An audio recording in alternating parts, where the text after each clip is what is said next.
lórí ètò ìdìbò gómìnà tó ń bọ̀ lóńdó Ayedatiwa kìlọ̀ fáwọn olóṣèlú.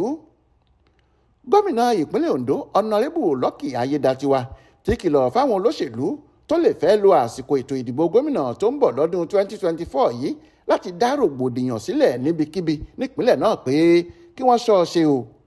Ó sọ̀rọ̀ yìí lásìkò ọ̀rọ̀ àkọ́sọ rẹ̀ tó bá àwọn aráàlú sọ lọ́jọ́ kìíní oṣù kìíní ọdún 2024 tá a wà yìí.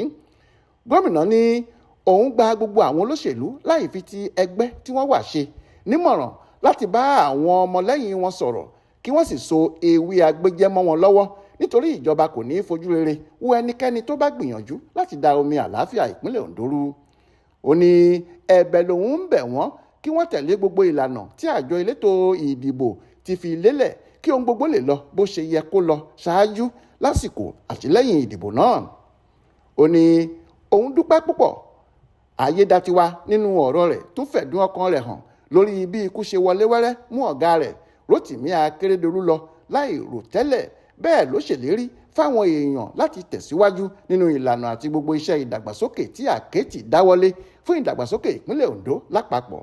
Ó wáá fi àsìkò náà dúpẹ́ lọ́wọ́ ààrẹ Bọ́lá Tinubu, Alhaji Abdullahi Ganduje tó jẹ́ alága ẹgbẹ́ òṣèlú All Progressives Congress lórílẹ̀‐èdè yìí, ẹgbẹ́ òṣìṣẹ́ àtàwọn òṣìṣẹ́ ìpínlẹ̀ Ondo, ẹgbẹ́ lọ́balọ́ba pẹ̀lú àwọn ẹ̀ṣọ́ aláàbò fún àtìlẹ́yìn wọn látẹ̀yìnwá. Bákan náà ni alága ẹgbẹ́ òṣèlú All Progressives Congress nípínlẹ̀ Ondo, Adétìmẹ́yìn, nínú ọ̀rọ̀ ìkíni rẹ̀ rọ àwọn olóṣèlú láti rí i dájú pé wọn kò gba ẹ̀mí ìmọ̀tara ẹni nìkan láàyè nínú wọn, pàápàá lásìkò ìdìbò ti ọdún 2024 tó ń bọ̀ yìí.